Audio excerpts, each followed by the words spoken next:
Thank you, धन्यवाद. तुम्ही मठाच्या कार्यालयात आलात, एकत्र आलात, छान छान फ्रेश चेहरे दिसत आहेत. भिजून पाऊस आपला संपलेला नाही आहे, त्यामुळे पावसात भिजून वाट काढून कसे कसे तुम्ही पोचलेले आहात. तर सर्वांना स्वागत. संपूर्ण टीम मनाचे श्लोक टीम, तुम्ही आज मनापासून बोलणार आहात आम्हाला विश्वास आहे, कारण आपल्या सिनेमाचंच नाव मनाचे श्लोक आहे. छान छान गप्पा यापुढे लागणार आहेत. तर आपल्या प्रथेप्रमाणे मी यशस्वींना विनंती करतो की आपल्या गणपती बाप्पा देऊन सगळ्यांचं स्वागत करावं. सर्वप्रथम लेखक आणि दिग्दर्शिका देशपांडे. Thank you sir. गौतम देशपांडे. पुष्कराज चिरकुटकर.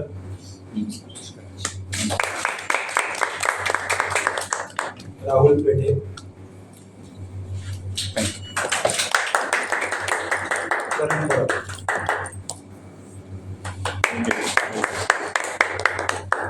आणि आपल्या गप्पांना सुरू करण्यापूर्वी आपण एक उपक्रम मठाने सुरू केलाय, डिजिटल उपक्रम. त्या उपक्रमाचं उद्घाटन तुमच्या हस्ते आम्हाला करायचं आहे. छान तो उपक्रम आपण वाढवणार आहोत. आपण हे जे काही गप्पा मारणार आहोत त्या तशा ऑनलाईनवर सगळ्यांना, वाचकांना, प्रेक्षकांना बघायला मिळतात. तसंच मठा प्राईम म्हणून आपण एक नवीन युट्यूब चॅनल आणि त्याचबरोबर इंस्टाग्रामची इनिशिएटिव्ह आपण सुरू केलं आहे. त्याचं उद्घाटन तुम्हाला करायला मी विनंती करतो. सुपर. करू प्लीज.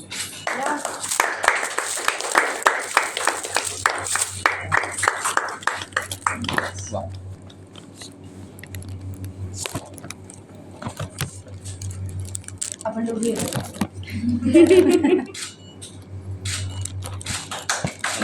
हा फोटो नक्की आहे.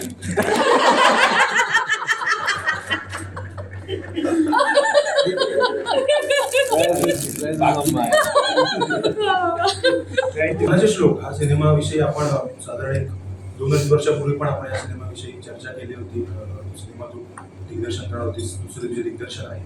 पण नेमकं अभिनेत्री मधून दिग्दर्शन ट्रान्झिशन होत असताना सिनेमा दिग्दर्शित करणं अवघड आहे की सिनेमा सर्वांपर्यंत पोहोचवणं अवघड आहे? इकडून आपण सुरू करूया. तीच एक महत्वाची बाब आज आपल्या सगळ्यांसमोर आहे, संपूर्ण इंडस्ट्री समोर आहे. तिकडून आपण सुरू करूया. Yes, I think definitely cinema दिग्दर्शन करणं हे जास्त सोपं आहे. सिनेमा पोहोचवणं सध्या खूप अवघड आहे. बाकी सगळ्या गोष्टी होतात.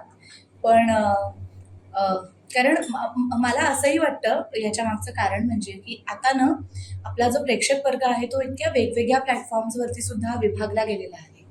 किंवा जसं आपण म्हणतो की चॅनल्स वाढलेत वेगवेगळ्या, म्हणजे मालिका सुद्धा. तर जर का 10 चॅनल्स असतील तर प्रत्येक चॅनलवरती जर का 5-5 मालिका असतील तर तुम्हाला तेवढे ॲव्हेन्यूज आहेत. तसंच काय OTT बघणारा आता एक वेगळा प्रेक्षक असेल, थिएटर किंवा पेपर वाचणारा एक आहे, ऑनलाईन बातम्यांकडे लक्ष ठेवणारा आहे, आणि खूप जास्त मीडिया लोकांपर्यंत पोचतोय. तर ह्या सगळ्यामधून रिजनल सिनेमाला आणि काय काय काय अरे खुर्चीचा आवाज झाला. तर त्यामुळे सिनेमा पोहोचवणं खूप जास्त अवघड बनलेलं आहे. तो जो आपला टार्गेट ऑडियन्स म्हणूया किंवा तर कुठे कुठे, आणि अर्थातच रिजनल सिनेमा काय म्हणूया, आपल्याला त्याची बजेट्स आणि या सगळ्या गोष्टी सुद्धा माहिती आहेत की ते काही असं बाकीच्या भाषांमधल्या सिनेमां इतका स्पेंड आपल्याला नाही करता येत. तो होईल, मग ते चित्र हळूहळू नक्कीच बदलतंय आणि फार सुंदर पद्धतीने बदलतंय, पण तरी सुद्धा त्यामुळे सिनेमा पोहोचवणं आहे खूप अवघड आहे. पण आपण बदलणार आहे. आम्ही बदललो ऑलरेडी. आमचा सिनेमा आता सगळ्यांना माहिती आहे. बाकीच्यांबद्दल जोक्स अपार्ट, पण सिरियसली सगळेजण एकत्र आले ना तर ते चित्र सुद्धा बदलतं. म्हणजे मी याच श्वासामध्ये हे सुद्धा म्हणते की इतकी जास्त मी फॉर्च्युनेट आहे की ज्या क्षणी आम्ही हे ठरवलं की काय ऑक्टोबरमध्ये आपण रिलीज करूया, प्रत्येकाची डोकी सुरू झाली होती. म्हणजे सगळे ॲक्टर्स म्हणून मग तू काहीही काळजी करू नकोस, आम्ही आहोत. म्हणजे लीनाताई मंगेशदा ते जिथे जिथे नाटक करतात तिकडे आमच्या स्टँडीज लागतात. त्यांच्या प्रत्येक प्रयोगाच्या शेवटी ते सांगतात. गौतमी सुद्धा तेच करतीये. राहुलने आतापर्यंत त्याचे जे काही कॉन्टॅक्ट्स असतील किंवा तो त्या मार्गाने लोकांपर्यंत पोहोचण्याचा प्रयत्न करतोय. पुष्की तर म्हणजे तो ठीक आहे म्हणजे पुष्की प्रोड्युसरच आहे असं म्हणूया. इतकं जीव ओतून त्यांनी 4 गोष्टीचं. जेव्हा मला असं वाटतं की जेव्हा एवढी सगळी पॉझिटिव्ह एनर्जी एखाद्या प्रोजेक्टच्या पाठीमागे लागते ना, तेव्हा तो प्रोजेक्ट पोचतो. आणि हा अनुभव मला मनफकिराच्या वेळेला सुद्धा आलेला आहे. म्हणजे ह्या बाबतीत मला शंका नाही आहे की सिनेमा पोहोचवणं अवघड आहे का, तर हो ते निश्चित अवघड आहे. पण ॲट द सेम टाइम मनफकिराला सुद्धा अख्खा हाऊसफुल पाहिलेला आहे आम्ही. अनफॉर्च्युनेटली काय 4 दिवसात लॉकडाऊन लागल्यामुळे तुला माहिती आहे कल्पेश, आपण बोललो पण होतो तेव्हा 6 मार्चला रिलीज झाला आणि 4 दिवसात होळीनंतर सगळं बंद पडलं होतं. पण ते 4 दिवस आम्ही उत्तम प्रतिसाद पाहिलेला आहे. त्यामुळे सिनेमा पोहोचत होता हे पण खरं आहे. पण माध्यमं खूप वाढलेली असल्यामुळे प्रत्येकावरतीच आपल्याला कॉन्सन्ट्रेट करायला लागतं. म्हणजे आता मामांच्या काळातले जे सिनेमे होते, आपण म्हणूया की इथून पुढच्या, त्यांना एक पेपरमध्ये जाहिरात दिली की कदाचित पोहोचणं सोपं होतं. किंवा आजही नाटकाच्या जाहिरातींसाठी ना बघा, पेपर हे फार महत्वाचं माध्यम आहे. की तुम्ही पेपरमध्ये जाहिरात दिलीत की you can be rest assured की तुमच्या त्या लोकांपर्यंत. सो नाटकासाठी पेपर आहे, पण सिनेमासाठी किंवा OTT साठी सोशल मीडियाच आहे. म्हणजे जेव्हा प्राईमच्या सिरीज येते किंवा नेटफ्लिक्स येते, त्याच्यावरती त्यांचा एक वेगळा ऑडियन्स तयार झालेला आहे. पण सिनेमांसाठी मात्र या सगळ्या माध्यमांबरोबर त्याची लय पकडून पुढे जायला लागतं. म्हणून तो प्रवास थोडा जास्त अवघड झाला. आणि म्हणून तुम्ही मटा प्राईम सुरू केलंय की तुम्ही अधिकारी प्रेक्षकांपर्यंत पोहोचावं. आणि तू हेच म्हणल्यानंतर तू मटा तर जाऊच दे, तू आता तुझा पर्सनल PR पण लावशील. मित्रांना पाठवणे, व्हॉट्सअप ग्रुपमध्ये फॉरवर्ड करणे, तेवढं मित्र करतात. सिनेमा नेमकं मनफकिरानंतर मनाचे श्लोक करताना असं काय ट्रिगर पण होतं की आपल्याला आता मनाचे श्लोक ही गोष्ट सांगायची, त्या गोष्टीची सुरुवात नेमकी कुठून झाली, काय तो ट्रिगर पण होता, कशी सगळी माणसं जमत गेली? मला गोष्ट खूप आवडली. हा एकमेव ट्रिगर पॉइंट होता मनाचे श्लोक लिहिण्यामध्ये. रादर त्याची मजा अशी आहे की साई आणि विपुल यांची कॉन्सेप्ट आहे. नंतर साईंनी डिरेक्शन टीममध्ये सुद्धा काम केलं. ते दोघं जण आले होते, साई नुग्रवाल आणि विपुल नेमुणकर म्हणून. तर ते एक वेगळी कथा घेऊन आले होते. त्यांना वेब सिरीज करायची होती. पहिला एपिसोड त्यांचा रेडी होता आणि तो वाचला. आणि त्याच्यानंतर असं झालं की त्यांना पुढचं सुचत नव्हतं किंवा ते काहीतरी ते लिखाण पूर्ण होऊ शकत नव्हतं. आणि तर मला त्याचं जे सीड होतं ना, त्याचं ते फार इंटरेस्टिंग होतं. आणि मग आम्ही तिघांनी असं ठरवलं की मी म्हटलं की मला दिसतं याचं पुढे काय करायचं, तुम्हाला कळत नसेल. ते म्हणाले की तू लिही. मग त्याच्यानंतर ती पूर्ण आम्ही काय सिनेमा जवळजवळ तो 1 टाकी लिहून पूर्ण झाला होता. म्हणजे मी तो 2 दिवसात सिनेमा लिहून झाला होता माझा. इतकी मला ती कथा आवडली होती. त्याच्यानंतर साई आमच्या डिरेक्शन टीमचा नंतर भाग झाला होता. तो या प्रोजेक्टच्या शेवटापर्यंत आणि इतकं अप्रतिम काम केलं होतं. साई इज नो मोर नाव, तो नाही आहे आता आपल्यामध्ये. पण मला असं वाटतं की तो एकच ट्रिगर पॉईंट होता की यातून काहीतरी खूप लेअर्ड गोष्ट अत्यंत ह्युमरस पद्धतीने जी आजच्या काळातली आहे, जे माझं वैयक्तिक सुद्धा म्हणणं आहे, ते मी लोकांपर्यंत पोहोचवू शकेन अशी मला शक्यता आणि कॉन्फिडन्स वाटल्यामुळे मनाचे श्लोकचा प्रवास सुरू झाला. आणि मला आठवतंय मी तुला ऐकवला होता. मी जेव्हा वेबसिरीजचा पहिला एपिसोड लिहिला होता तेव्हाच तो एपिसोड तिने मला ऐकवला होता. आणि मला फार आश्चर्य वाटलं होतं की तिने पवईला बोलवून घेतलं. मी पुण्यात होतो आणि पवईला ती म्हणली की येशील का वाचन करायला वगैरे. तर मला असं वाटलं मृण्मयी देशपांडेच्या घरी जायचंय वाचनासाठी. मला लोक कन्सिडर करतात अभिनेता म्हणून. हे it was very very surprising आणि जेन्युइन आहे, अजिबातच चूक नाही. आणि तो पहिला एपिसोड वाचला होता. म्युझिक डिरेक्टर्स वगैरे कोण होते आणि त्या ह्याच्यामध्ये ते वाचन झालं होतं. आणि असं एका पॉइंट नंतर ती झाल्यानंतर मी असं फार लगेच वाचल्यानंतर फीडबॅक देणे असं माझ्याकडनं होत नाही, की थोडंसं वेळ लागतो की काय चाललंय, कारण बिंदू छोटा आहे त्यामुळे जरा वेळ घेऊन काम करायचं असतं मला. पण मी तिला काही बोललो नाही तर त्याच्यानंतर काहीच कॉन्टॅक्ट नव्हता. आणि मग मला वाटतं की झालं म्हणजे कदाचित ती कास्टिंग बदललं असेल किंवा जस्ट एक वाचून दाखवल्यानंतर नाही होते वगैरे. पण टाइम्सच्याच एका कार्यक्रमात आम्ही भेटलो आणि तिथे ती म्हणाली की आता नाही आपण फिल्म करतोय आणि मी आता फिल्म लिहितीये तर मी तुला वाचून दाखवतो. तर त्याच्यानंतर मग ही फिल्म वाचली आणि मला ती कॉन्सेप्ट आणि ज्या पद्धतीचं मांडणं त्याच्यामध्ये होतं आणि ज्या पद्धतीने मृण्मयीनी वाचून दाखवली होती ती गोष्ट की तो एपिसोड, तेव्हाच माझं ठरलं होतं की तिने जर आपल्याला सिनेमात घेतलं तर आपण काम करायचं इरेस्पेक्टिव्ह ऑफ एनिथिंग. म्हणजे तेवढाच एक मुद्दा होता आणि ते झालंय. अभिनेता म्हणून कन्सिडर करण्यासाठी तुला तू वसंतरावमध्ये काम करून दाखवलं इतकं छान, त्यामुळे तुला अभिनेता म्हणूनच कन्सिडर करतात सगळे. नाही, पण वसंतराव आला नव्हतं तेव्हा रिलीज झाला नव्हता, शूटही व्हायचा होता. म्हणजे तिला माहितीही नव्हतं. म्हणजे या सिनेमा त्या दरम्यान मी ती भूमिका करतोय पुलंची वसंतरावमध्ये हे तिला माहिती नव्हतं. हा, अजिबातच नाही. किंवा दिल दोस्ती दुनियादारी ही सिरियल वगळता बाकी मला ती तिने असं खूप बघितली होती वगैरे असं नव्हतं. किंवा आम्ही भेटलो होतो प्रचंड असंही भाग नव्हतं. मी अगदी कॉलेजच्या काळापासून मी तिला तेव्हा पण सांगितलं की तिचे कंडिशन्स अप्लाय, सगळी पोपटी चौकटी नाटकं बघून मी फॅसिनेट व्हायचो की, आणि मी बघायला परत परत प्रयोग बघितलेत मी तिचे प्रयोग, आणि तिला भेटून सांगितलेलं आहे. आणि तेव्हा भेटायला पण असं वाटायचं की बोलेल का एक मिनिट तरी वगैरे असं. आणि त्याच्यानंतर मी हे खरंच बोलतोय, पण हिची काय इमेज आहे ही? मी तोच विचार करते. नाही, स्टार्टअप रे.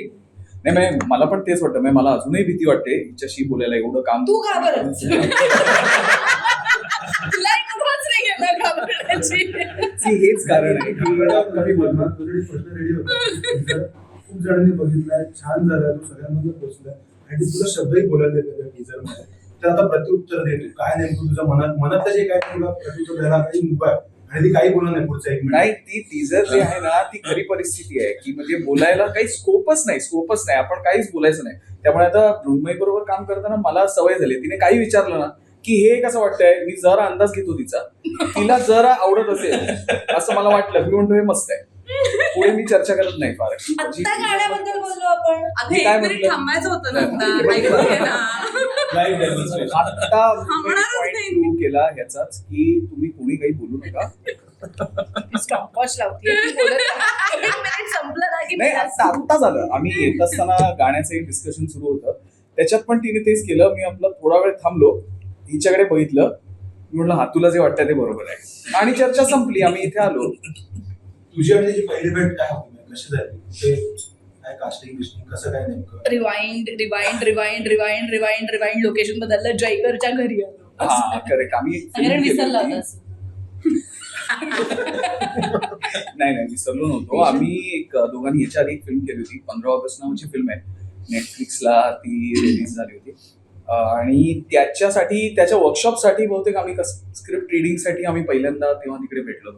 तेव्हा अजिबातच बोलणं नाही झालं आणि सेटवर पण नाही झालं बोलणं फार. काय बोलतोय, अजिबातच बोलणं झालं नाही. याचं कारण म्हणजे ते इकडे ते दोन्ही रे, तो पण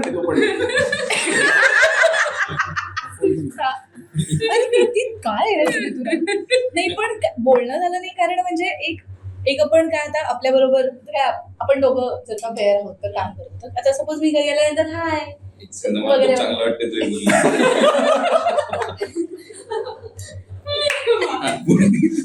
तर काहीतरी एक रिॲक्शन मिळते ना. तर राहुल ही त्याची रिॲक्शन होती बाय द वे.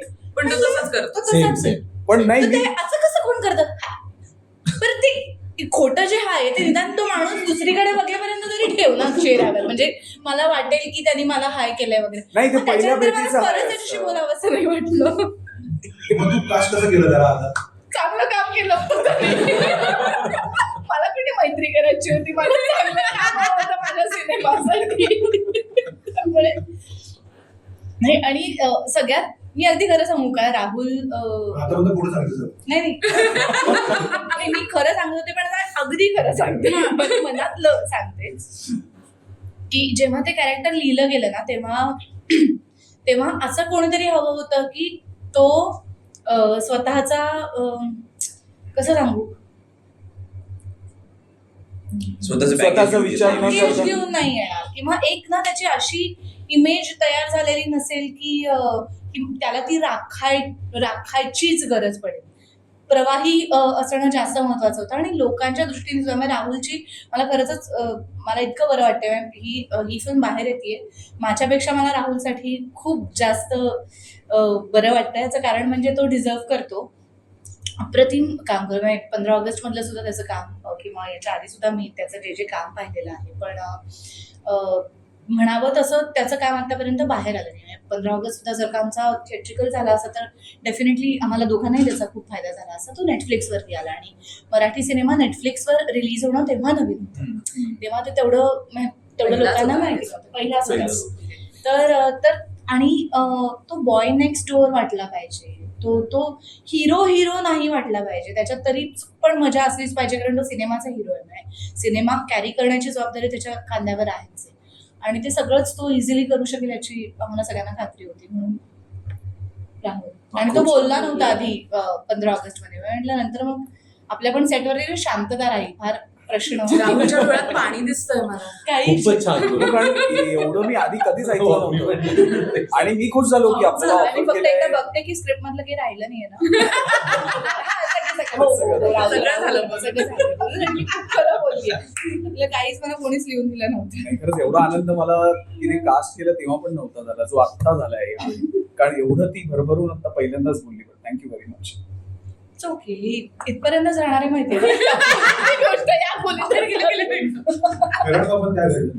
हा, मला ऍक्च्युली जाणून घ्यायचंय, मला तुला विचारायचं होतं. आठवत नाहीये का? आठवतंय, पण तू प्लीज बोल ना. जसं पुष्की म्हणला की प्लीज मृण्मयी देशपांडे माझ्या. हा, बरं वाटतं आम्हाला. बरं वाटतं खरंच वाटतं की बरं. मृण्मयी देशपांडे आपल्याला एवढं कौतुक नाहीतर करते. भाव मिळत नाही आम्हाला एवढं. काही मन फकीराच्या वेळेला अंकितनी नंतर तो रोल केला. Right, right. पण मन फकीराच्या वेळेला नचिकेत या कॅरेक्टरसाठी आम्ही भेटलो होतो सगळ्यात पहिल्यांदा. आणि मला आठवतंय सखी गोखलेनी Correct. आमच्या दोघांची ओळख करून दिली होती. आणि तेव्हा समहाऊ काय म्हणूया, ते वर्कआउट नाही झालं. त्याच्या पण तारखांचा प्रॉब्लेम होता किंवा आणखीन काही गोष्टी वेगळ्या हव्या होत्या. पण तेव्हापासून तो डोक्यामध्ये राहिला होता की आपल्याला पुढे जाऊन काम करायचं आहे म्हणून काही करू. तर जेव्हा अभिचा विषय निघाला, म्हणजे जे सिनेमातलं अभिषेक नावाचं कॅरेक्टर आहे, पात्र आहे, तर तेव्हा पहिल्यांदा ह्याचं नाव डोक्यामध्ये आलं होतं. आणि अर्थातच आम्ही काय स्क्रीन टेस्ट काय नाममात्र हा, होती. ते मला खूप छान वाटलं. अशी म्हणजे स्क्रीन टेस्ट ऑडिशन हे केली नाही मृण्मयी. म्हणजे तोच कॉन्फिडन्स स्टार्टिंग पासून जो तिने दाखवला माझ्यात, I think that translated in the film also. खूप खूप कॉन्फिडेंट, खूप एकदम तूच हवा आहेस, तू एकदम फिट आहेस या कॅरेक्टरसाठी, छान करतोस, हे करतोस, नो डाऊट व्हॉट्सएव्हर. तर मला तर फारच छान वाटलं actually being cast in the script written by Mrunmayi. आणि सुंदरच स्क्रिप्ट लिहिलंय. आणि मी तिला ऍक्च्युली विचारत होतो कुठल्या साली लिहिलं ते, आणि ती म्हणली 2017. आणि आज मोर देन एव्हर रिलेटेबल आहे स्क्रिप्ट. मी काळाच्या पुढचंच लिहिते. अरे. ते कळालं मला. ते चहाला खरंच वाटतं ते बघ. जस्ट थोडं भरकटायला लागलं विषय, त्यामुळे ब्रॅगिंग सुरू झालं. बरकटायला लागली. ग्राउंडेड कॉन्व्हर्सेशन एकदा काळाच्या पुढे गेल्यानंतर म्हणजे थांब. बिल्डिंग मध्ये बसून चहा आलाय बरोबर. थर्मोस वेगळे दुसरे. सॉरी, तू हे कापतील, हे ते नाही नाही. नाही, ठीक आहे. माझ्यासाठी हे चालू दे, कापतील चालू ते. नाही मला वाटतं तिचं काळाच्या पुढे जिंकण्याबद्दल वाटलं. हो, किती दुष्ट आहेस रे जसं- म्हणजे. नाही बरोबर खरंच आहे. जसं नात्यांबद्दल लिहिलंय तिने या फिल्म मध्ये, I think it's very relatable आज कुठेतरी कॉन्व्हर्सेशन सुरू झाले ह्या गोष्टींबद्दल, की कशी नाती निभावू शकतो आपण, का कुठल्या कुठल्या प्रकाराची नाती असू शकतात, आणि एका बाई माणसामध्ये पण कुठल्या प्रकारचे रिलेशनशिप्स असू शकतात, आणि how we can as a society look at them. ते डिस्कशन खूप सुंदरपणे फिल्म मध्ये डिस्कस झालं. तर तुम्ही सगळ्यांनी गौतमीविषयी एवढं सांगितलं आणि गौतमी तुमच्याविषयी सांगितलं. किती आता आपल्याला वाईट. घरी गौतमी कशी आहे याबद्दल समजणार. किती वाईट. अरे माणूस आहे हो तो. ना. तुम्ही एक कॅमेरा प्लीज त्याच्यावर ठेवा. हो ना. एवढे कुचकट कोण आहे? गौतमी please. काय तुम्ही कशी सांगायचं. तुलाही द्यायचा आहे. तयारी तर ठेवायला लागेल. म्हणजे राहुलची जी अवस्था आहे तीच थोडी हा, ती माझी तुला पण थांबवायलाच अवस्था ती आहे. माईक घेतली आता. फक्त सेटवर की घरी पण. घरी तर म्हणजे पाहिलंच आहे मला वाटतं सगळ्यांनी काय अवस्था असते माझी ते. पण सेटवर सुद्धा असो, सेटवर मी थोडस ना खरं बोलते. या सिनेमात कमी तिथे आम्ही अशा तत्वावर काम योजना, केलंय. योजना. या योजनेवर काम केलेलं आहे. केलेलं नाही, अजून सुरूच आहे. अजून सुरू आहेच आहे ते काम, कारण कालच रात्रीचं गौती आम्ही तुझ्यावर या 2 जबाबदाऱ्या सोडतीये, तर हे सगळं तू मॅनेज कर वगैरे, हे झालंय तिचं काल रात्रीच करून. त्याच्यामुळे ते तू म्हणाला तसं ते काम अजून सुरूच आहे. पण सॉरी, काय प्रश्न होता हिच्याबद्दल बोलायला? वेगळ्या ताईबद्दल चांगलं सांग असं सांगितलं त्यांनी. ताईबद्दल ताईबद्दल बोलता 15 मिनिटं. टेलर बद्दल सो सेटवर तू म्हणालास तसं की सेटवर सुद्धा ती तशीच होती का? तर मला आठवतंय कोविड नंतर शेवटचं एक शेड्यूल लागलेलं होतं सिनेमाचं, जे गरुड माचीला असणार होतं पुण्याचं. आणि त्या शेड्यूलच्या 1 दिवस आधी मला ताईने बसवलं. ताई म्हणाली, गौत्या पुढचे 2 दिवस मी तुझ्यावर सगळ्या पद्धतीचे राग काढणार आहे.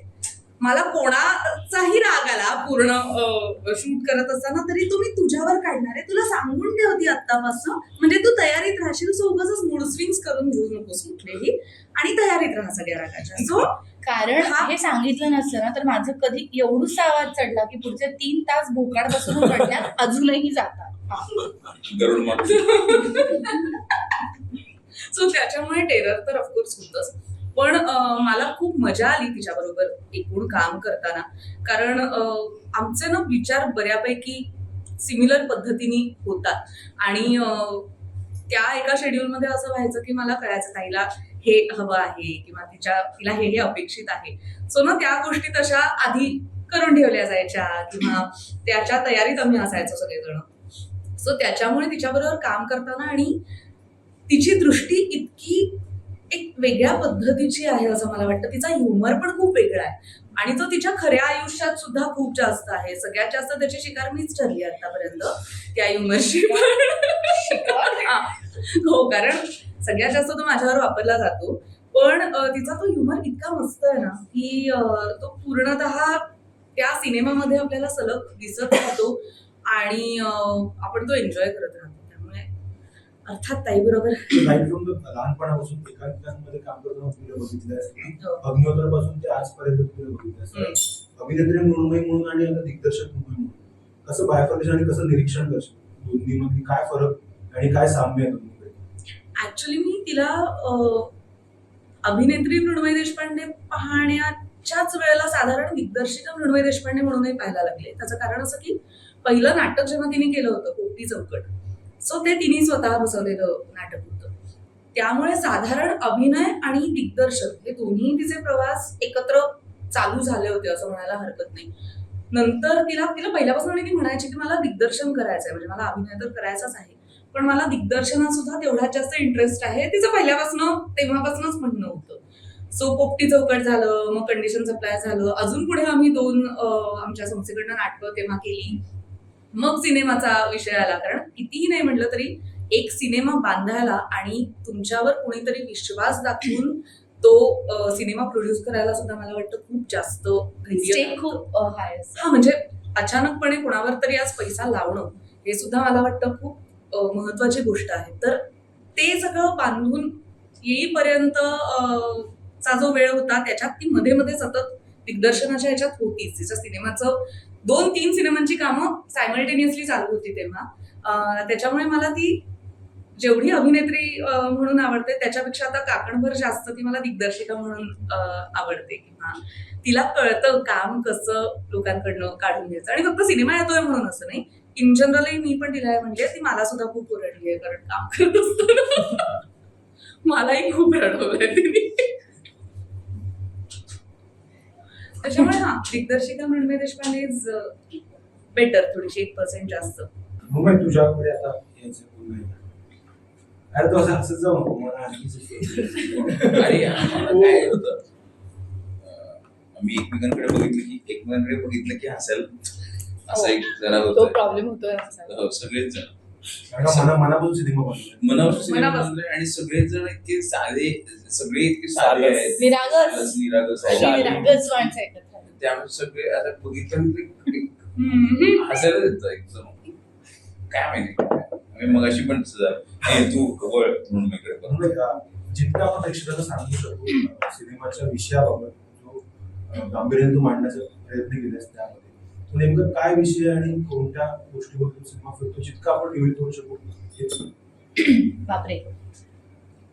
मी अगदी ह्याचं उत्तर ना मला एका वाक्यात नाही देता येणार. याचा थोडासा कॉन्टेक्स्ट असा देते की जेव्हा सिनेमा लिहून तयार झाला तेव्हा आपण त्याचं काय पिच करण्यासाठी एक पिच डेक ज्याला म्हणतो, तर ते कसं करूया याचा मी जवळजवळ 15 ते 20 दिवस विचार करत होते.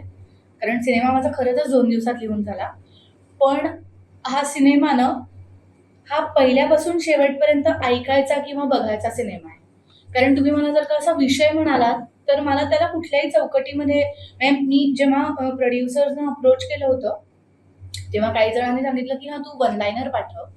मी म्हटलं मला वन लायनर नाही पाठवता येणार आहे. म्हणजे तुम्ही जर का मला पूर्ण 2-3 तास देऊ शकणार असाल आणि तुम्ही थेट स्क्रिप्ट वाचण्यासाठी मला भेटणार असाल तरच मी या सिनेमाबद्दल तुम्हाला सांगू शकते. कारण हा एक्सपिरियन्स आहे. मला नाही माहिती म्हणजे मी जर का त्याला असं म्हटलं की हा लग्न संस्थेबद्दलचा सिनेमा आहे का, तर तो हो पण नाही पण आहे. म्हणजे तसं पण नाही आहे.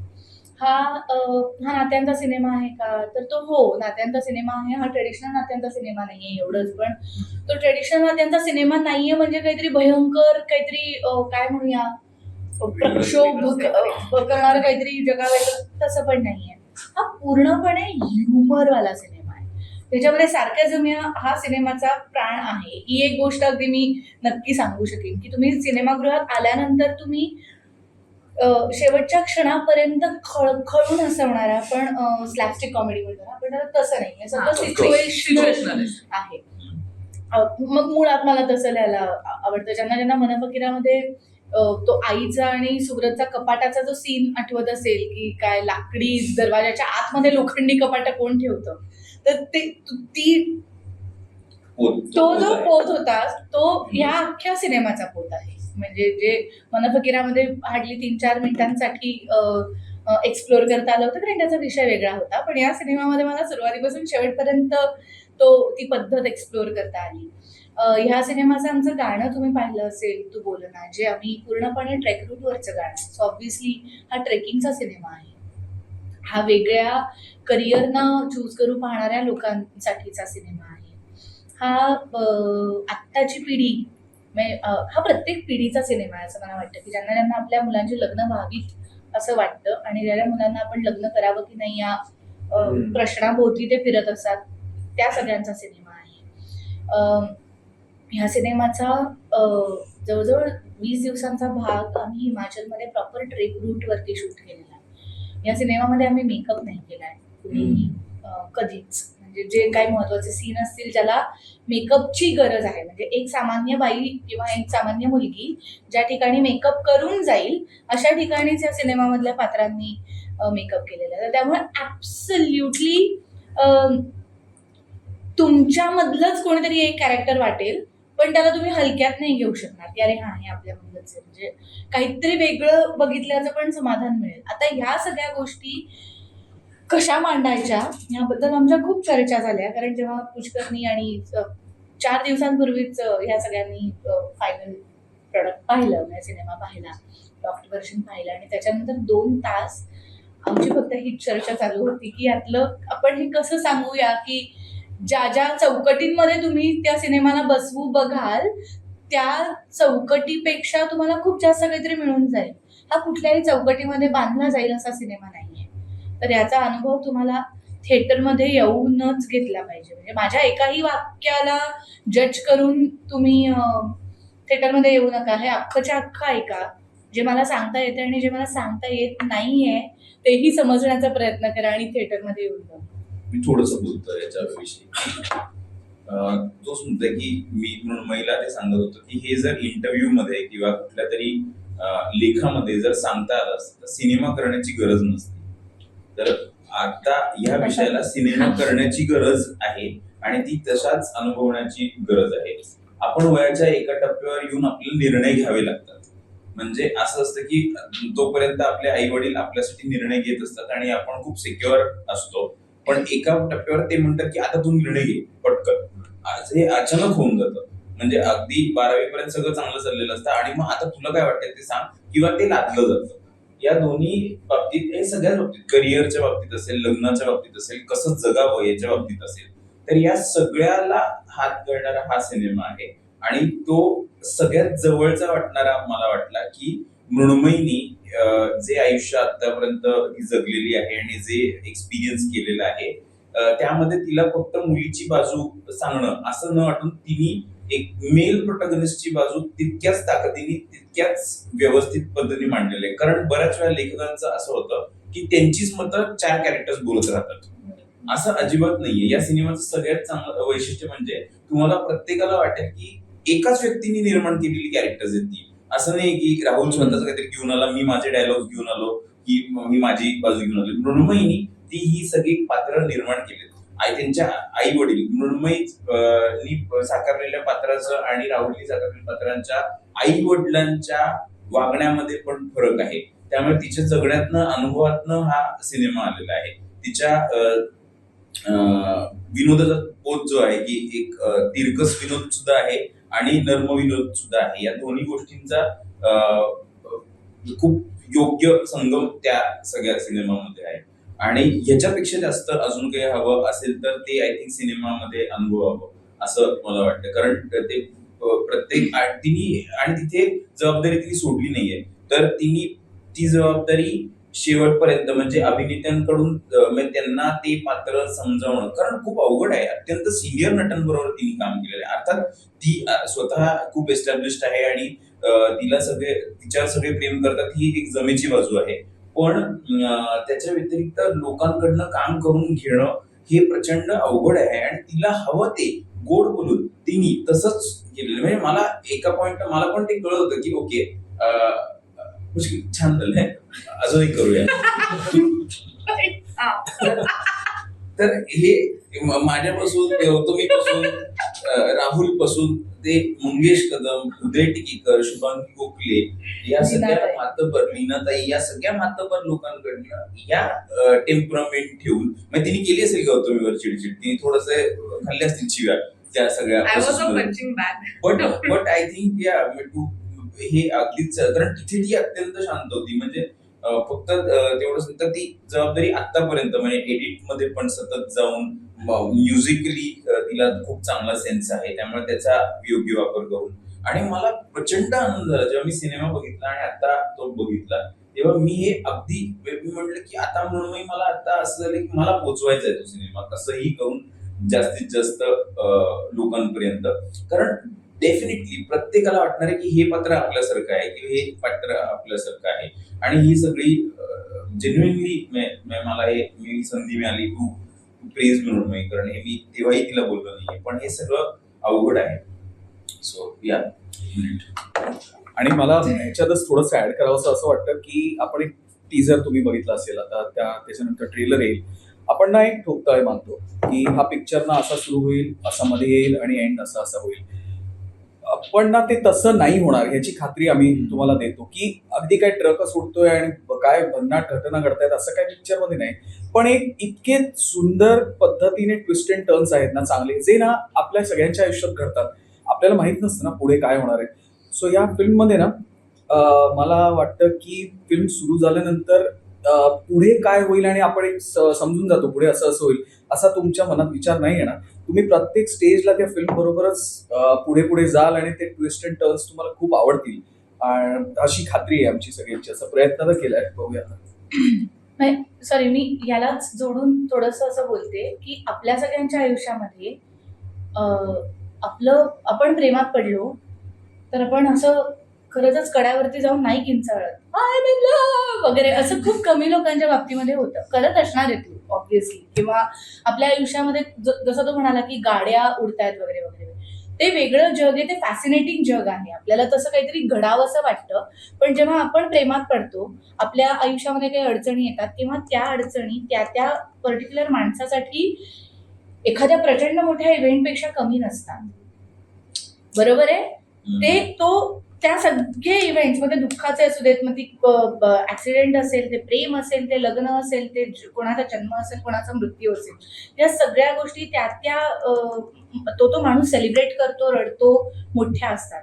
ह्या सगळ्या लोकांचा हा सिनेमा आहे, जे छोट्या छोट्या गोष्टींमध्ये सेलिब्रेशन शोधतात, जो हा सामान्य लोकांच्या आयुष्यातला एक सुंदर सिनेमा आहे असं म्हणजे आपण त्याला म्हणालो होतो तेव्हा जसं की तुम्हाला ट्रेकिंग आवडत असेल तर तुम्ही हा सिनेमा बघा.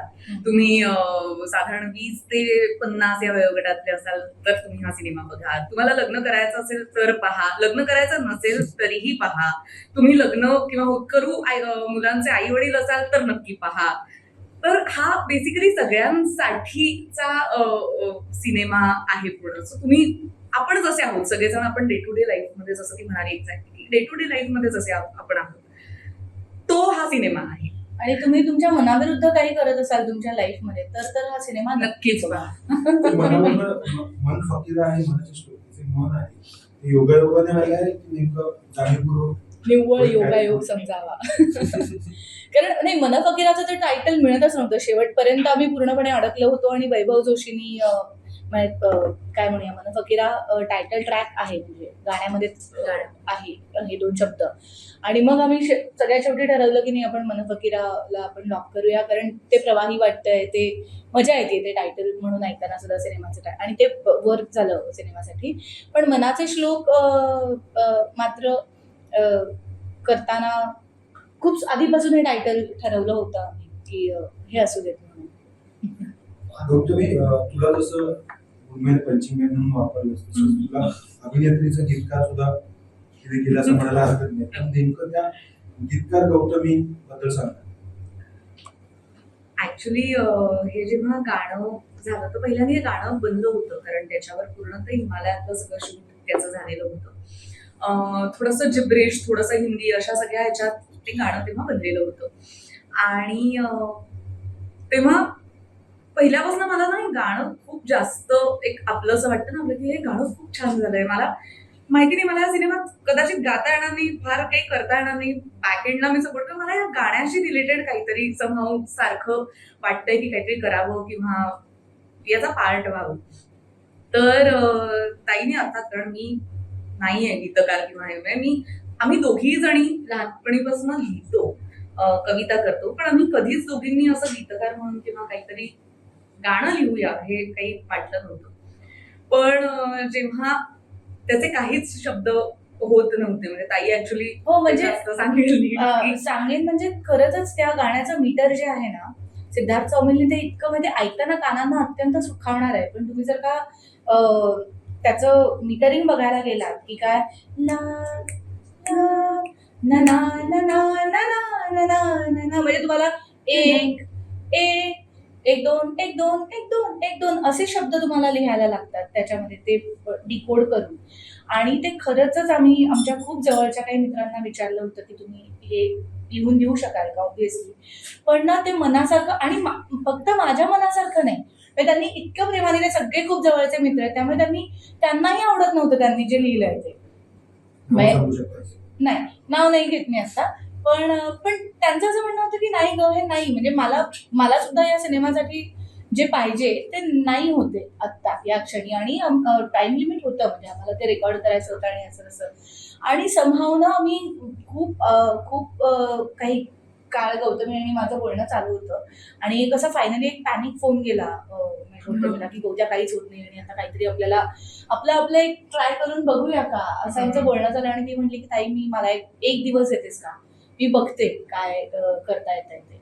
आणि ते जमलं असं ते म्हणजे ते कदाचित ना त्या प्रोसेसमध्ये सलग असल्यामुळे, कदाचित सलग 2-3 वर्ष ते गाणं इतकं ऐकल्यामुळे त्याचं मीटर इतकं डोक्यात बसलं होतं, त्याच्यामुळे ते कदाचित इझी केलं असावं. आणि याच्यात अर्थात मी एकटी नाहीये, याच्यात खूप जास्त सपोर्ट ताईचा सुद्धा त्यामध्ये आहेच. कारण मला आठवतं आम्ही आमच्या आजीच्या घरी बसलो होतो आणि मी एक बेसिक काही लिहून आणलेल्या गोष्टी होत्या आणि त्याच्यावर आम्ही प्रॉपर त्या दिवशी वर्क करून की हा इथे हा शब्द जाईल का, मग हे करूयात का, ते करूयात का, असं करून ते पूर्ण गाणं तयार झालं. आणि मग सौमिलला मला वाटतं आपण होऊन गेला, कारण त्याची हुक लाईन, जे गाण्याची आपण हुक लाईन म्हणतो की तू बोला ना ना ना ना, तर ती तू बोलनाच आम्हाला मिळत नव्हती, ती हुक लाईन मिळत नव्हती. आणि तू बोलना आल्यानंतर ताई म्हणे हे छान आहे, ही असू शकते, म्हणजे ही हुक लाईन म्हणून आपल्या गाण्याची असू शकते, किंवा ते पटकन आपण सध्या हा खूप विचार आहे, ते लक्षात राहिलं पाहिजे गाणं, ते आपल्या उठांवर सहज आलं पाहिजे गाणं. तर तशी ती सापडत नव्हती, पण ती सापडल्यानंतर सगळंच त्याच्या आजूबाजूनी छान ते वर्कआउट सुटलं. झालं, सुटलं, ते कोडं सुटलं. आणि मला म्हणजे याचं पूर्णतः श्रेय ताईला आणि अर्थात सौमिल आणि सिद्धार्थ महादेवन की त्यांनी इतकं सुंदर ते गाणं बांधलंय ना की त्याच्यावर लिहायला. आणि एक प्लस पॉइंट मला या गाण्यात असा मिळाला की याचं शूट झालं होतं ऑलरेडी, त्याच्यामुळे त्या सिच्युएशन्स प्रमाणे ते गाणं लिहिता आलं की इथे हे होतंय, इथे हे होतंय, इथे हे होतंय. तर त्या सिच्युएशन वाईज ते गाणं पूर्ण व्यवस्थित पुढे घेऊन जाता आलं, त्यामुळे आणखी मजा आली. लिखाणामध्ये जो पहिलेच शब्द असं लिहिणं होतं की आपण काही प्रयत्न केला होता, म्हणजे कविता लिखाण असेल. कविता खूप वर्ष मी तर मी पिल्लू असल्यापासून हो. तिच्या कविता मी ऐकत आलेलो. म्हणजे ती 5वीत वगैरे असताना ती अशी काहीतरी लिहायची आणि लहानपणी कवी संमेलन वगैरे हे सगळं तिने झालंय, सगळं बालकवी केलेलं आहे. संमेलन आणि हे ते. मग आणि छान लिहायची गौतमी तेव्हा पण तेव्हा ना तिचं फारसं जगा वेगळं लिखाण असायचं. म्हणजे ते असं टिपिकल वय असतं ना, त्या कोण्यामध्ये वगैरे असं ते आम्हाला फार मजा यायची. म्हणजे जीवनाची पाने उलटत एक माणूस चालला होता, असं एक माझी एक कविता होती कविता तेव्हा तिने- 5वीत वगैरे. ती पण काळाच्या पुढे म्हणजे हो. पुढच्या जन्मात आहे. पण कवत्या परत जीवनाची पाने उलटत एक माणूस चालला होता वगैरे अशा कविता तुम्ही 5वी-6वी मध्ये करायला घेतल्या होत्या. तर त्यामुळे पण म्हणजे जोक्स अपार्ट गौतमी खूप छान लिहितेच. तिची ती अजून बाजू तेवढी तिने एक्सप्लोअर केलेली नाहीये, पण ती छान लिहिते. येत्या काळात आम्हाला छान छान गाणी आणखी ऐकायला मिळणार. 100% पुष्कळ करण राव तुमच्या तिघांनी उचलल्या मला असं अपेक्षित दोघांकडे त्या येऊया. आपल्या इंडस्ट्रीमध्ये एकंदरच महिला दिग्दर्शिका म्हणून संख्यात्मक दृष्ट्या का कमी वाटतं? किंवा तुम्ही ऍज अ प्रेक्षक म्हणून पण तुम्ही सिनेमाकडे बघतात, म्हणजे फक्त मराठीच नाही, हिंदी आणि इतर लँग्वेजमध्ये सुद्धा, आणि आता इंडस्ट्रीचा भाग म्हणून सुद्धा over the period of time ही निवडक हातावर पोहोचणे इतकंच का त्या पिढ्यान पिढ्या महिला दिग्दर्शिका आपल्या समोर दिसते? त्याचं कारण तुम्हाला तुमचं नेमकं काय वाटतं आणि त्यात बदल होणं गरजेचं आहे, होतोय बदल? तुमचं निरीक्षण काय? कोणी सोबत नाही का कमी आहे पेक्षा मला असं वाटतं आता हा दुसरा प्रश्न खूप चांगला होता की त्याच्यात बदल होणं 100% गरजेचं आहे. कारण त्यांच्या डोक्यात इतक्या सुंदर कथा असतात, इतक्या चांगल्या प्रकारे त्या एक्झिक्यूट करू शकतात. आणि आपण म्हणतो ना की महिला सक्षम असतात, त्या 50 गोष्टी करू शकतात. सो दिग्दर्शक जर महिला असेल तर ती खूप चांगलं एफर्टलेस काम करू शकते. सो हे मला नक्की वाटतं की महिला दिग्दर्शकांची संख्या जास्तीत जास्त व्हावी, जास्तीत जास्त त्यांचा पॉइंट ऑफ व्ह्यू फिल्म मध्ये असावा आणि तो आम्हाला अनुभवायला मिळावा, हे नक्की वाटतं. करण गोष्ट नाही, बरोबर जे राहुल बोलला तेच मी म्हणेन की एक महिलाचं आयुष्य खूप रोल्स ती तशी पोर्ट्रे करत असते स्वतःच्या लाईफमध्ये. And I think as a director तर ते खूप इम्पॉर्टंट आहे. As a writer director of course opportunities अजूनही कमी आहेत. मला वाटतं it is a man's world steel, पण कुठेतरी आता आपण जसे बोलतोय, तुम्ही छान प्रश्न मांडलाय, त्याच प्रकारे आय थिंक कॉन्व्हर्सेशन चालू आहेत. अजून महिलांना आता हळूहळू एक प्रोत्साहन मिळतोय, एक कॉन्फिडन्स सोसायटी पण देतीये की येस, तुम्ही स्वतःचं मन मांडू शकता, तुम्ही एक प्रोजेक्ट हँडल करू शकता, लीड करू शकता, not just as an actor पण ॲज अ डिरेक्टर. आणि तो फक्त त्या कॉन्फिडन्स देण्याची गरज आहे दुनियेनी, सोसायटीनी. कारण काय, आय हॅव ऑलवेज फेल्ट की बाई हा gender, female gender is much more mature, much more sensible early on.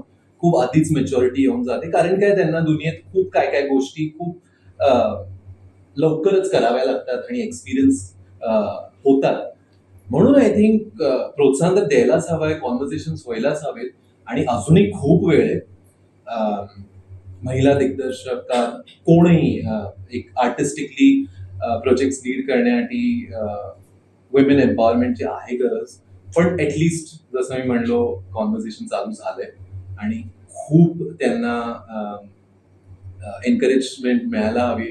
कारण की there is too much talent, too many stories to be told एका बाईच्या पर्स्पेक्टिव्हनी. So ya, let's keep talking. आणि thank you, तुम्ही पण हा प्रश्न मांडला त्याबद्दल. पुरुष प्रधान संस्कृतीमध्ये बाईला, मुलीला ऐकायला शिकवलंय, सांगायला शिकवलं नाहीये.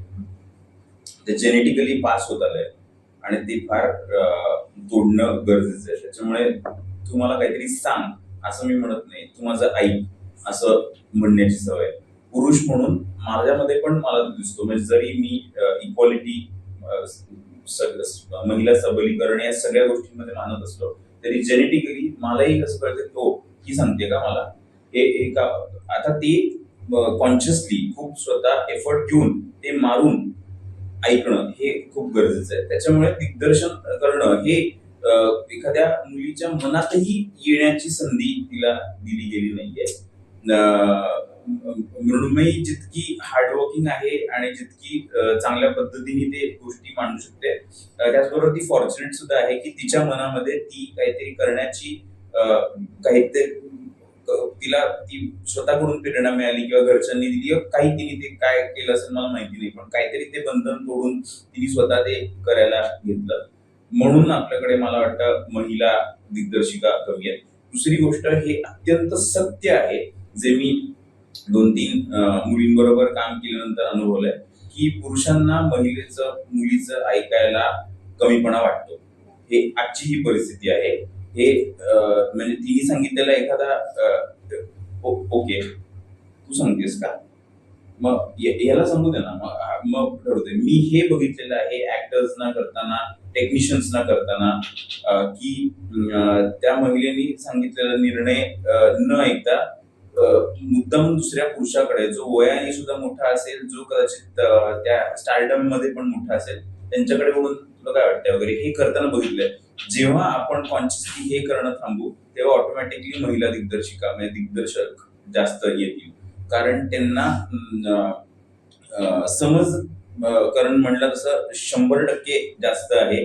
मी मगाशी म्हणालो तसं तिला तिच्या जगण्याच्या अनुभवातनं फक्त महिलेचं जगणं नाही आलंय, तर तिने पुरुष सुद्धा तिच्या नजरेतनं बघितलेला आहे आणि तो पुरुष बघून त्याला डिस्कार्ड न करता त्याला वापरलेले की त्याला कसं चांगल्या पद्धतीने दाखवता येईल हा विचार केलेला आहे. वेअर ॲज पुरुषाची ती सवय असते की मी त्या महिलेला बघितलं आणि ऑब्जेक्टिफिकेशन ज्याला म्हणतो आपण वर्षानुवर्ष जे करत आलो, तिला फक्त सुंदर दिसावं म्हणून इकडे ठेव ना, इकडून इकडे पास करताना ठेव या पलीकडे. त्यामुळे ते गरजेचं आहे.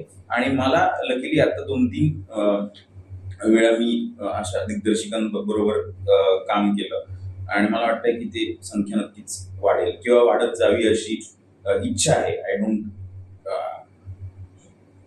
चाललोय आपण त्याच्याकडे असं मी म्हणणं हे थोडस जास्त होईल. कारण जेव्हा जेव्हा आपण जायला लागतो तेव्हा आपण स्वतःला सोसायटी म्हणून ओढतो परत मागे असं वाटतं. याबाबत याच प्रश्नासाठी तुझा अनुभव काय, तुझं निरीक्षण काय, तुझ्या रोज सिनेमाचा अनुभव असेल पण ओव्हर लोड ऑफ टाइम काम करत असताना तुझं निरीक्षण काय होतं आणि नेमक्या खरा जी वळणं होती ती वाट नेमकी कशी होती? तुला ऍक्च्युली पुष्कळ बोलला तू एक्सपिरियन्स केलंय की तू जेव्हा कोणाला डिरेक्शन देते ऍक्च्युली त्यांना थोडं डिफिकल्ट वाटतं? हो, म्हणजे असं घडतं, असं सार्वत्रिक घडतं. म्हणजे छोटे छोटे खटके असतील, छोट्याशा गोष्टी असतील, म्हणजे त्या मी फॉर्च्युनेटली माझ्या आजूबाजूची जी सगळी माणसं होती तेव्हा मी खरं समजते की या सगळ्या सिच्युएशनमध्ये मी फॉर्च्युनेट आहे की मी पुढची फिल्म करायची म्हटली तर माझ्यासाठी माणसं उभी राहतील, माझे मित्र उभे राहतील, प्रोड्युसर्स उभे राहतील याची मला खात्री आहे. कारण काय फॉर व्हॉट एव्हर रिझन, म्हणजे हे 2 सिनेमे सुद्धा बरे बनले असल्यामुळे कदाचित ती संधी मला माझं काम म्हणून सुद्धा दाखवताना त्याचा फायदा होईल. पण हॅव्हिंग सेड दॅट, कुठल्याही बाईसाठी आणि तुम्ही कितीही मोठे आणि कितीही नाव कमावलेलं आणि कसंही असलं तरीही अडथळ्यांची शर्यत असतेच असते. कारण जसं पुष्की अगदी बरोबर बोलला की बाईच्या आयुष्यामध्ये प्रत्येक टप्प्यामध्ये जितके बदल होतात तितके पुरुषांच्या आयुष्यामध्ये नाही होत. लग्नानंतर सगळ्यात जास्त फरक बाईच्या आयुष्यामध्ये पडतो. एक ठराविक 20, 25, 30 वर्षांपर्यंत तुम्ही एका सेटअपमध्ये लहानाचे मोठे झालेले असता. तुम्हाला तो सेटअप सोडून नवीन लोकांबरोबर जुळवून घ्यायचं असतं. खूप मेंटल बँडविड्थ ही ना बाईची खूप बाकीच्या एक्सटर्नल गोष्टी आणि इंटरनल गोष्टी शी लढा देण्यामध्ये इतकी जास्त आम्ही एक्झॉस्टेड असतो at the end of the day. आजही कुटुंबातल्या व्यक्तींची तब्येत सांभाळणं ते मी स्वयंपाक वगैरेच्या पलीकडे गेली. म्हणजे स्वयंपाक वगैरे ह्या मला नाही वाटत बोलण्याच्या गोष्टी आहेत, कारण त्याला आजकाल सोल्युशन मिळतात. म्हणजे तुम्हाला पटकन हेल्प मिळू शकते, तुम्ही सगळ्याजणी माझ्याबरोबर अग्री कराल. पण जेव्हा एखादा माणूस आजारी पडतं किंवा घरामध्ये काहीतरी एखादी तशा पद्धतीचं संकट येतं, तेव्हा एक्सपेक्टेड हेच असतं की बाईनी सगळं सोडून तिकडे थांबणं गरजेचं आहे. आई वडिलांची जबाबदारी तिने घेतली पाहिजे, सासू सासऱ्यांची जबाबदारी तिने घेतली पाहिजे. आणि हे चूक आणि बरोबर ह्याच्यात मला पडायचं नाही, हे आहे, ही फॅक्ट आहे. ह्याचं कंडिशनिंग आहे गेल्या अनंत वर्षांचं. म्हणजे हा तुझा दोष आहे, हा तुझा दोष आहे असं आपण बोलूच शकत नाही, कारण त्याची पाळंमुळं खूप आधीच्या काळामध्ये रुजलेली आहे. तर मला असं वाटतं जे सुजाण पुरुष आहेत ते ज्या क्षणी बदलायला सुरुवात करतील आणि ज्या क्षणी त्यांना हे कळेल, म्हणजे ते कदाचित चुका होऊ शकतात किंवा मला असंही वाटतं की जितक्या सहजपणे मे बी मेल डिरेक्टर्स पोहोचू शकत असतील एखाद्या व्यक्तीपर्यंत म्हणा किंवा एखाद्या प्रोड्युसरपर्यंत, स्टुडिओपर्यंत, तितकं पटकन पोहोचणं तिथे शक्य आहे का? जितक्या सिरियसली कदाचित त्यांना घेतलं जाईल तितकं सिरियसली मला घेतलं जाईल का? हे प्रश्न पडतात आणि याला कारण आहे. म्हणजे याला कारण एक व्यक्ती नाही आहे त्याला जबाबदार, याला सोसायटी जबाबदार आहे. आणि जशी सोसायटीची प्रोग्रेस होत राहील तशी आपण समाज म्हणून पुढे जात राहू, कारण समाजाचंच रिफ्लेक्शन प्रत्येक गोष्टीवरती पडतं. तुम्ही समाज म्हणून किती निरोगी आहात, तुम्ही समाज म्हणून किती पुढे गेलेले आहात, किती सुदृढ आहात, या सगळ्या गोष्टी परावर्तित होतात कलाकृतींमध्ये. सोसायटीमध्ये मेल डॉमिनन्स आहे का फिमेल डॉमिनन्स आहे का, इक्वॅलिटी आहे, या सगळ्या गोष्टीची उत्तरं तुम्ही ॲज अ सोसायटी कुठे जाताय ह्याच्यामध्ये दडलेली असतात. हळूहळू बदलतंय, डेफिनेटली बदलतंय. म्हणजे या सिनेमाच्या बाबतीमध्ये संजय डावरा आणि नितीन वैद्य आणि आमचे जाधव सर, पुरुषोत्तम जाधव, हे तिघं जण माझ्या जोडीला उभे आहेत. आणि आत्तापर्यंत असं एकदाही झालं नाही की नाही मुन्ना हे नाही चालणार, नाही मृण्मयी हे नको, हे नाही.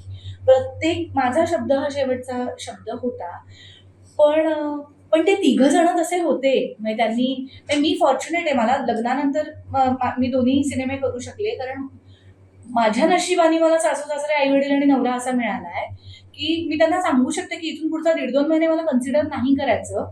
आणि त्यांनी काय अनरिझनेबल मला काही वाटलं तर मी भांडू पण शकते आणि ते त्याची काळजी घेतात की ते.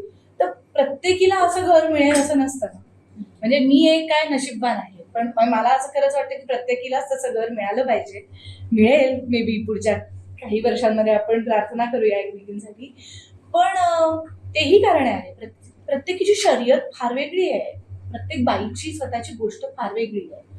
आणि त्यामुळे आणि ती अडकलेली आणि गुंतागुंतीची आहेच. म्हणजे तू कुठल्याही सक्सेसफुल व्यक्तीचं उदाहरण घे, तिचं जर का तू पर्सनल लाईफ बघितलं तर आहे, म्हणजे त्यांना पदोपदी इट इज ट्विस्टेड. म्हणजे त्रासातून, लढ्यातून, ह्याच्यातून त्याच्यातून जायलाच लागतं. यशस्वी असाल तरी सुद्धा आपण आता सुद्धा किती गोष्टी आपण ऐकतोय, बघतोय वेगवेगळ्या लोकांच्या बाबतीमध्ये. तर हे कारण आहे. म्हणजे तेवढं इंडस्ट्रीमध्ये नाही, कमिटमेंट लागते. एक सिनेमा मला करायचा आहे तर जवळजवळ 2-3 वर्ष तुमच्या आयुष्यातली घालायला लागतात. आता सिनेमाचं पोस्ट सुरू झालं किंवा आमचं प्रमोशन सुरू झालं, 2 महिने श्वास घ्यायला वेळ नाहीये. एक फोन, म्हणजे एक कोणाला तरी कशी आहेस, कसा आहेस, घरी सासऱ्यांना विचारायला वेळ नाही होते मला की तुम्ही बरे आहात का, स्वप्नीलचं काय चाललंय, नाही मला माहिती. हे प्रत्येकीला ही सिच्युएशन, ह्या सिच्युएशनमध्ये ती काम करू शकेल का? आणि म्हणून कदाचित ही कारणं असेल की एखादा सिनेमा केला जातो, त्याच्यानंतर परत 5-7 वर्ष कदाचित नाही वळणं होत आपल्या आवडत्या गोष्टीकडे. असं आहे. पण मला एक विचारायचं, तू आता जसं म्हणालीस की कदाचित एखादा पुरुष दिग्दर्शक जेव्हा एखाद्या निर्मात्यापर्यंत पोहोचतो तेव्हा त्याचा दृष्टिकोन कदाचित वेगळा असू शकतो. तर आतापर्यंत आपण जर बघितलं तर महिला दिग्दर्शक जे आहेत त्यांनी मांडलेले जे विषय आहेत ते बहुतांशी महिला प्रधान आहेत विषय. तर असं वाटतं का की महिला दिग्दर्शक ज्या येत आहेत तर त्यांनी विषयांच्या हाताळणीकडे थोडंसं कुठेतरी वैविध्य दाखवणं गरजेचं आहे? कारण पुरुष दिग्दर्शक वेगवेगळे जॉनर्स हाताळतात, ऍक्शन असेल, रोमॅन्टिक असेल, हॉरर असेल. पण आता तशी संख्या बघता महिला दिग्दर्शकांनी तसे विषय कमी हाताळले दिसून येत आहेत. तर असा प्रयत्न करायला हवा अजून, असं वाटतं तुला? तुझा आणखीन काय प्रयत्न असेल? नाही माझे दोन्ही सिनेमे हे वेगळे आहेत. म्हणजे माझं काही असं बाईची बाजू आणि असे माझे सिनेमेच नाही. त्यामुळे मी स्वतः तसे सिनेमे केलेले आहेत. आणि कलाकृतीमध्ये मला असं वाटतं तिला जे आवडतं ते सिने मांडलं पाहिजे. मला नाही वाटत की महिलांचे प्रॉब्लेम मांडावेत म्हणून कोणी करत असेल. आणि पुरुष दिग्दर्शकांनी सुद्धा अनंत वेळेला महिलांचे प्रॉब्लेम्स मांडलेले आहेत. आता गौरी शिंदेचं आपण उदाहरण घेऊया. दोन्ही अप्रतिम फिल्म्स होत्या. सो हा प्रश्न आपण मला खरंच आणि पोहोचणं म्हणजे हे म्हणत मी दिग्दर्शकांबद्दल नाही बोलत आहे. मी म्हणते की नॉट नेसेसरी दरवेळेला तुमचं ऐकून घेणारा जो माणूस असेल. इथे मी पुरुष दिग्दर्शकांना नाही म्हणजे त्यांच्याबद्दल मी बोलतच नाहीये मुळात. कारण स्ट्रगल त्यांचा नाही, त्यांच्या पलीकडे जे माणसं असतात तिथपर्यंत पोहोचण्याचं मी बोलतेय. आणि त्याच्यासाठी ज्या अडथळ्यांच्या शर्यतीतून तुम्हाला जायला लागतं, कन्सिस्टन्सी नाहीये ना. मी जर का एकामागोमाग एक पिक्चर करत राहिले, चित्रपट करता आले, जे मी करीन, पण तर तुम्ही ती रिलेशन्स डेव्हलप करू शकता. पण बाईच्या आयुष्यामध्ये ते ब्रेक येतात, ते अनअवॉइडेबल असतात. त्याच्यामुळे तुम्हाला परत शून्यापासून सुरुवात करायला लागते. जेव्हा तुमच्या मध्ये ती गॅप जाते तेव्हा तुम्ही मागे पडता. त्यामुळे तुम्हाला जेव्हा पोचायचं असतं तेव्हा आणखीन वेगाने तुम्हाला पुढे जायला लागतं. कारण तुमची कनेक्शन्स हरवलेली असतात. तुम्ही सातत्याने एखादी गोष्ट करत गेलात तर ती गोष्ट होते, पण ते सातत्य कमी पडतं बायकांच्या बाबतीमध्ये. जे ह्याचं सुद्धा उत्तर आहे. आणि त्याला कारणं नाही आहेत की जबाबदाऱ्या असतात. सोपं नाही आपल्यासाठी. आणि विषयांच्या बाबतीमध्ये मला जर वाटतं तर सुमित्रा मावशींचे वगैरे विषय बघितले तर अजिबातच माझं असं मला हे वाटतच नाही मुळात की बाईचाच विषय मांडते म्हणून. पण तिच्या इतकं खोल म्हणजे मेघना गुलजारचं सुद्धा मी नाव घेईन, किंवा आपली ही जोया अख्तर कुठे तिने बायकांचं रडगाणं किंवा असं काही दाखवलेलं आहे. सई परांजपे नाही, असं नाहीये मुळात. हा प्रश्नच मला असं वाटतं की असं नाही केलंय स्त्री दिग्दर्शकांनी. त्यांनी खूप सगळ्या गोष्टींचा विचार करून म्हणजे माझ्या तरी बघण्यात असेच सिनेमे आले आतापर्यंत स्त्री दिग्दर्शकांचे. आणि अभिनेत्री म्हणजे कलाकाराचं जेव्हा काम काही वर्षानंतर येतं आणि तो जो मधला काळ असतो तो कलाकारासाठी थोडासा संघर्षाचा असतो, पण त्याला एक पर्याय असतात. म्हणजे तो काही वेगवेगळ्या माध्यमामध्ये तो काम करू शकतो. पण जेव्हा दिग्दर्शकाचा सिनेमा म्हणजे तुझा सिनेमा आता हा बऱ्याच वर्षानंतर तुझं काम सुरू होतं, पण बऱ्याच वर्षांनी तुझा प्रदर्शित होतो, तेव्हा एक दिग्दर्शक म्हणून काय मनातला स्ट्रगल असतो? कारण की तेव्हा तू अभिनेत्री म्हणून तू केलंच वेगवेगळ्या गोष्टी, पण दिग्दर्शक म्हणून तुझ्या मनातला स्ट्रगल कसा होता? अभिनेत्री म्हणून जेव्हा आपण काम करतो ना तेव्हा थोडंसं म्हणजे हे काय म्हणूया प्रॅक्टिकल खरं वाक्य आहे, पण तुम्ही तुमचं काम चोख केलं, तुमचं काम तुम्ही वाक्य बरोबर घेतली, तुम्ही उत्कृष्ट काम केलं की तुमची जबाबदारी संपते तिकडे. पण एक दिग्दर्शक म्हणून तुम्हाला प्रत्येक गोष्ट अचूकपणे बांधायची असते. तुमच्या स्क्रिप्टवरती कोणीतरी खूप जास्त इन्व्हेस्ट केलेलं असतं आणि एक मोठी फळी असते जे तुमच्या कलाकृतीकडे आशा लावून बसलेले असतात. आणि at the end of the day हा बिझनेस आहे, आपण एका इंडस्ट्रीचा भाग आहोत. त्यामुळे फक्त सिनेमा चांगला झाला आणि त्याचं कौतुक झालं इतके थांबून चालत नाही. त्याने तसं मार्केटमध्ये नंबर्स आणणं सुद्धा तेवढंच इम्पॉर्टंट असतं. तर दिग्दर्शक म्हटल्यानंतर सगळ्यात जास्त भीती किंवा जो सगळ्यात जास्त विचार असतो तो सिनेमा थिएटरमध्ये काय करेल हे दडपण खूप जास्त असतं. कारण मी मगाशी म्हटल्याप्रमाणे सिनेमा बनवताना तुम्ही थोडा जास्त वेळ घेऊ शकता. एखादी गोष्ट चुकली सपोज तर त्याला रिपेअर करण्याचे सध्या इतके आपण AI च्या जगामध्ये राहतोय, खरोखरच इतके सारे ॲव्हेन्यूज आहेत, एडिटिंग टेक्निक्स आहेत किंवा वेगवेगळ्या पद्धतीचे सिनेमे बघण्याचे. म्हणजे आता स्पून फीड नाही करायला लागत लोकांना, कारण त्यांनी इतके वेगवेगळे फॉर्म बघितलेले आहेत सिनेमातले. पण at the end of the day business करणार की नाही हा जो प्रश्न असतो तो सगळ्यात महत्वाचा असतो, कमर्शियल आहे. ज्याचं दिग्दर्शकावर सगळ्यात जास्त दडपण असतं असं मला वाटतं. आज मराठी इंडस्ट्रीमध्ये सुदैवाने प्रस्तावित दिग्दर्शकाचे सिनेमे रिलीज होत आहेत, चांगले चालत आहेत, प्रेक्षक बघतात. परंतु सेकंड साईडला जे न्यू कमर्स आहेत, ज्यांची पहिली फिल्म आहे, दुसरी फिल्म आहे, हे सिनेमे अधिक चांगले चालतात. राईट फ्रॉम आता थांबायचे नाही सागर शिवराज असेल, आता आरपारचा डिरेक्टर नवीन आहे, त्यानंतर दशावतार सिनेमा सुबोध नवीन आहे, तुझी दुसरी फिल्म आहे. जे यंग ब्रिगेड आहे किंवा जे नव्याने सिनेमा आपली गोष्ट सांगू पाहत आहेत, त्याने काय नेमकं प्रेक्षकांसाठी वाढवून ठेवलं, प्रेक्षकांना ते कसं बघतात, प्रेक्षकांना काय हवं आहे, त्यांना कसं समजतंय किंवा प्रेक्षकांना कसं ते गृहीत धरत किंवा गृहीत धरत नाहीये. आय थिंक प्रेक्षकांना काय हवंय ना हे हे मला तरी कधी म्हणजे मला असं त्याचा ठोकताळा नाही मानता येणार, कारण आपण एवढ्या लोकांना काय हवंय हे आपल्याला आपल्या पार्टनरच्या मनात काय चालू आहे ते कळणं, तर मला सगळ्यांना काय हवंय कसं कळणार. पण मला असं वाटतं की तुम्ही जर का तुमच्या कलाकृतीबरोबर प्रामाणिक राहिलात आणि तुम्ही जर का समाजामध्ये अवेअर असाल आणि not only restricted to your craft, तुम्ही जनरली सुद्धा तुमचा अवेअरनेस किती आहे, आजूबाजूला काय चाललंय, जगभरातल्या सिनेमांमध्ये काय चाललंय, कुठली लोक कुठल्या कुठल्या प्लॅटफॉर्मवर जाऊन काय काय बघतायत, त्या पद्धतीने तुम्ही तुमचा पोत ठरवू शकता, तुम्ही तुमची स्टाईल ठरवू शकता. आणि आजच्या विषयातला मी आता थांबायचं नाही, मला प्रचंड आवडला सिनेमा, किती सुंदर मांडलाय शिवराजनी, किती परत तेच आहे बघ, तुझी ती गोष्ट वाटते, तुला मला असं वाटतं की हे घडू शकतं किंवा त्यातली प्रत्येक गोष्ट खरी वाटत राहते. आरपार मी अजून बघू नाही शकले कारण आमचा हत्ती आम्हाला काय पुढे रेटायचा होता, त्यामुळे मी पूर्णपणे अडकले होते. आरपार अजून माझा बघायचा राहिलाय. पण अदरवाईज आत्मपॅम्फलेटचं सुद्धा आपण उदाहरण घेऊया की काय ब्युटिफुली गोष्ट सांगितलेली होती. आणि आशिषचा तो पहिलाच सिनेमा होता. तर मला असं वाटतं पहिल्या दुसऱ्यापेक्षा जर का कोणीही म्हणजे सिनियर मंडळींनी सुद्धा, नवीन आलेल्या माणसांनी सुद्धा, जे काय 5 वर्षातून एखादा सिनेमा करतात अशाने सुद्धा जर का सुंदर गोष्ट सांगितली आणि लोकांना ती आपलीशी वाटली तर ती गोष्ट चालती. आणि ह्याच्या इतकं सुखावणारं दुसरं काहीच नाही. मग हे जे सगळे सिनेमे चालले ते सगळे उत्तम सिनेमे आहेत. तर मला असं वाटतं की आपण इंडस्ट्री म्हणून ह्याच्याकडे बघितलं पाहिजे, ना की अरे नवीन लोकांचे चालतात का आणि जुन्या लोकांचे. नवीन लोकांनी अप्रतिम सिनेमे बनवलेत, तर आपण एवढंच घेऊया की जे जे चांगलं आहे ते ते चालतं आहे.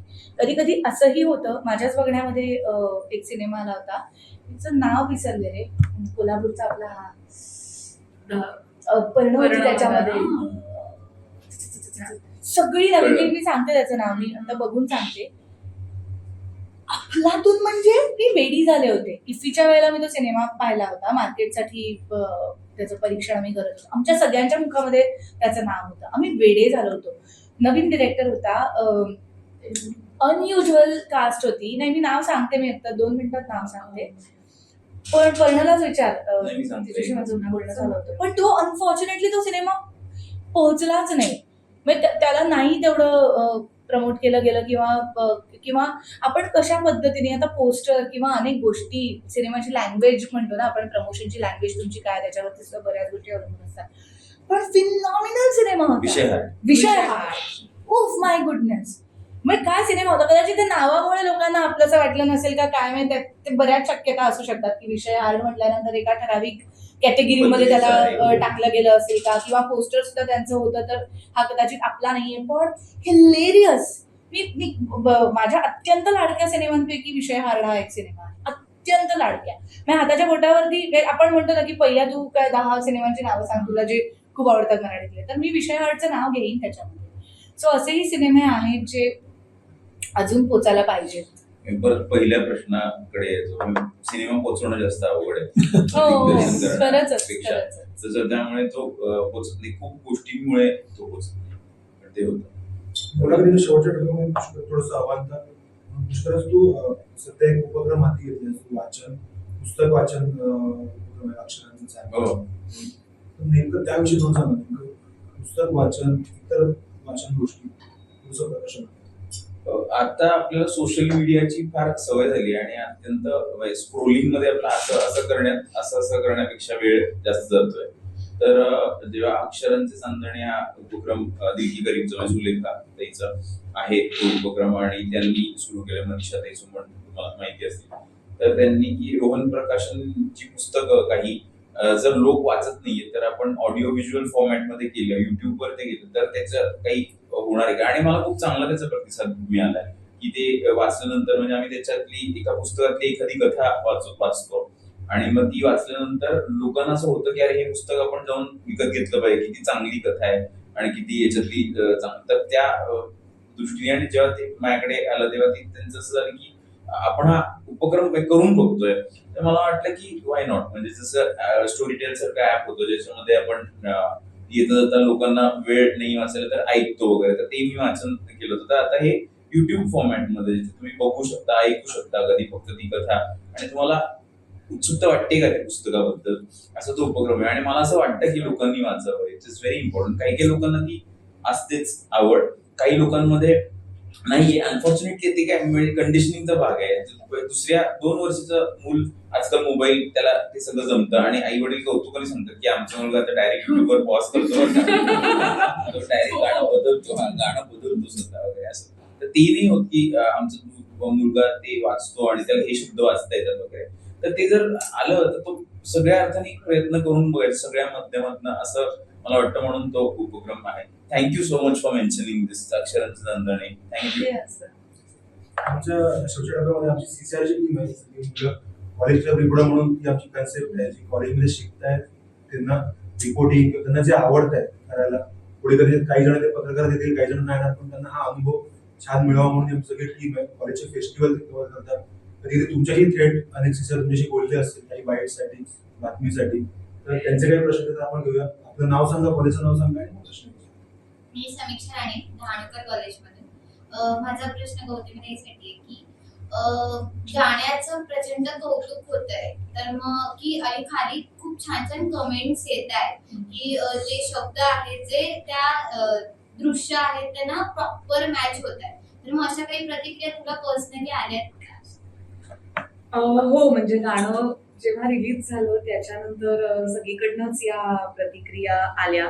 अजित पण म्हणजे अजित परब आमचा मित्र, तर त्यांनी स्पेसिफिकली मला बरं वाटलं की त्यांनी हे टाकलं होतं की तो म्हणाला की गौतमी खरंच याच्यावर या अशा मीटरमध्ये शब्द लिहिणं अवघड आहे आणि तू लिहितेस का लहानपणापासून? म्हटलं हो, मी असं बाहेर फार वाचलं नाहीये कधी, पण मी लिहिते. तर तो म्हणाला होता की खूप छान लिहिले असते आणि कुठे उगाच ओढाताण केल्यासारखी वाटत नाहीये. त्यामुळे लकीली आतापर्यंत आल्या त्या सगळ्या छानच प्रतिक्रिया. ते काही असं खूप वैचारिक असं गाणं नाहीये, ते साधं छान सोपं गाणं आहे. पण ज्या काही आल्या त्याच्यावर ते बेसिकली सिनेमाला पुढे नेणार त्याच्यामुळे ते शब्द तसे. त्या ट्रेक मधलं, त्या हिमालयातलं, त्या सगळ्या अनुभवाचं गाणं आहे. संगीतकार अजित परब. संगीतकार अजित परब, बरोबर. माझं नाव तन्वी, रुईया कॉलेजची सिस्टर आहे. मला मृण्मयीला प्रश्न विचारायचा आहे की दिग्दर्शक म्हणून, म्हणजे नवीन दिग्दर्शक म्हणून तुमच्या वैयक्तिक पातळीवरती किंवा वैयक्तिक आयुष्यामध्ये असे काही अनुभव किंवा काही शिकायला वेगळं असं भेटलंय दिग्दर्शक या पॉइंट ऑफ व्ह्यू, जे तुमच्या स्वतःच्या वैयक्तिक आयुष्यात सुद्धा कामी येईल तुमच्या, असं काही एखादा? पेशन्स वाढतात. खूप जास्त पेशन्स वाढतात. आणि जेव्हा तुम्ही अनेक नटांबरोबर काम करता, ऍक्च्युली पेशन्स वाढतात वैयक्तिक आयुष्यात मी सांगते. आणि दुसरी महत्वाची गोष्ट म्हणजे मी ऍक्टर म्हणून बदलले जेव्हा मी डिरेक्टर म्हणून काम करायला लागले. कारण कधी कधी काय ना, दरवेळेला पलीकडची बाजू ऍक्टर असताना कळते तसं नाही, पण जेव्हा तुम्ही दिग्दर्शक म्हणून काम करता तेव्हा तिकडची बाजू लख्ख डोळ्यांसमोर उभी राहिलेली असते.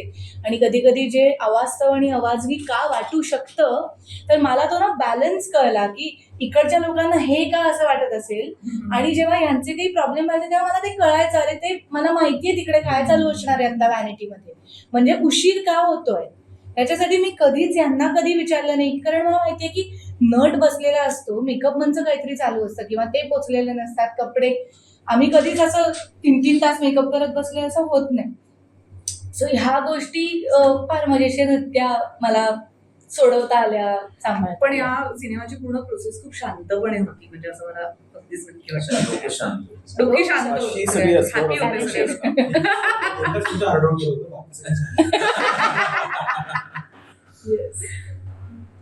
नमस्कार, मी गायत्री. मी सर JJ स्कूल ऑफ आर्टची विद्यार्थिनी आहे आणि मी SP ची विद्यार्थिनी आहे. तर पुष्कराज आता जसं म्हटला की समाजातील वेगवेगळ्या विषयांवर जर लेख लिहिले गेले असते तर चित्रपट काढायची गरज पडली नसते. तर तुमच्या सर्वांसाठी माझा हा प्रश्न आहे की तुम्हाला काय वाटतं की चित्रपट समाजामध्ये बदल घडवू शकतो का, की फक्त आरसा लागतो? हो, तू बोल ना. आपलं साधारण सेमच असणार. अरे मला असं वाटतं दोन्ही गोष्टी करणं गरजेचं आहे. असं नाही लेख नका लिहू, असं नाही म्हणतात. काही मुद्दे असतात ते चित्रपटातून चांगले मांडता येतात, काही लेखातून चांगले मांडतात. तुम्ही पुस्तकांबद्दल आता जसं बोलतो तसं आहेच. सो वेगवेगळी माध्यम आहेत, म्हणजे युट्यूबचं चॅनल आहे त्याच्यावरती काहीतरी वेगळं करता येतं. आणि हो, चित्रपट बदलू शकतो, म्हणजे समाजाची मानसिकता बदलू शकतो असं मला वाटतं. म्हणजे अर्थात ते मनोरंजनाचं माध्यम आहेच आहे, पण अपार्ट फ्रॉम दॅट छोटे छोटे बदल होऊ शकतात. म्हणजे आता थांबायचं नाहीचं उदाहरण घ्यायचं झालं तर होतं मनात की ओला कचरा आणि सुका कचरा तरी वेगळा ठेवला पाहिजे. हे ऑटोमॅटिक छोटे बदल आहेत आणि छोट्या बदलांनी समाज बदलणार आहे. ते काय आज मोठं अख्खी क्रांती घडवून आणली एखाद्या सिनेमानी किंवा एखाद्या लेखनी किंवा एखाद्या भाषणाने असं होणार नाही. छोटे बदल होतात. हे छोट्या बदलाविषयी थोडंसं सांगतो. मी एका फिल्मचा पार्ट होतो. व्हेंटिलेटर नावाची फिल्म आली होती. वडील आणि मुलाचं नातं याच्यात होतं. मला आणि आमच्या फिल्मच्या लोकांना इतके सुंदर अनुभव आले ज्याच्यात वर्षानुवर्ष न बोलणारे वडील मुलाशी बोलायला लागले. आता हा छोटा बदल त्यांच्या पुरता घडला, पण त्यांच्या घरासाठी किती मोठा बदल आहे. हा पिक्चरचा इम्पॅक्ट झाला की त्या लोकांनी फिल्म बघितली आणि जाता जाता वडील मुलाशी बोलायला लागले. असे अनेक अनुभव आहेत. आणि मला वाटतं की कॉन्टेंट कन्झ्युम करण्याचे सवयी लोकांच्या वेगळ्या असतात. म्हणून काहींना फक्त चित्रपट बघूनच मजा येते. त्यांच्यासाठी of course we should make only movies, आणि त्यांना त्यांच्या आयुष्यात जसं राहुल म्हणला बदल घडू शकतो चित्रपट तो बघताना. म्हणून the way we consume content वेगळ्या वेगळ्या प्रकारचे. मला पुस्तकं वाचायला खूप आवडतं, पण आता मी बोलवतो की आता पेशन्स इतका कमी झालाय की ती बदलतीये सवय. तर मे बी आता मी माझं इन्स्पिरेशन ड्रॉ करेन एका चित्रपटामध्ये, का बदल घडेल माझ्या मनात एका चित्रपटात. तर सगळे माध्यम तेवढेच इक्वली इम्पॉर्टंट आहेत बेस्ड ऑन तुमची सवय आता इन द मोमेंट काय आहे, पण पोचायला हवाय मेसेज. कारण जसं तर तू म्हणालास की पेशन्स कमी होतं आणि तुमचं असं म्हणणं की हा सिनेमा 20 वर्षाच्या मुलांनी आणि 50 वर्षाच्या पण माणसांनी बघा, पण त्याच्या पेशन्स लेवलमध्ये फार फरक आहे. आणि त्यांची जसं तू म्हणाल की नात्यांबद्दल हा सिनेमा आहे, तर 20 वर्षाच्या मुलांची नात्यांची व्याख्या वेगळी आहे, तर तुम्ही तो पूल कसा सांगताय, तुम्ही कसं हा म्हणजे मी पण बोलतो. आय थिंक लिखाण जिकडे येतं पहिलं स्टोरी टेलिंग जी गोष्ट आहे, पहिलं खूप एक इम्पॉर्टंट गोष्ट आहे की ग्रिपिंग असायला हवी. द वे इट्स रिटन, जसं लिखाण त्याचं झालंय, जसं त्याचं डिरेक्शन झालंय, स्टोरी जशी मांडल्या गेलीये, ती जर ग्रिपिंग असेल ना, ती जर तुम्हाला हुक ठेवणार असेल, तर मग तिकडे वयोगटाचं काय येत नाही. म्हणजे तुम्ही किती तुमचं वय असो, अटेन्शन तुमचं होल्ड करणारी जर स्टोरी असेल आणि बरोबर रिलेटेबिलिटी पण वेगळ्या वेगळ्या टप्प्यावर असेल त्या चित्रपटात, तर इट्स व्हेरी इझी. म्हणून मी म्हणेन की it depends a lot on दिल्या कशी गेली, मांडल्या कशी गेली, आणि मग इव्हेंच्युअली तुम्ही प्रोडक्ट कशी ती हे केली. बेसिकली तुम्ही सगळ्यांच्या बाजू जर उत्तम पद्धतीने मांडल्यात ना, तर मग तुमचा ऑडियन्सची रेंज खूप जास्त मोठी होते.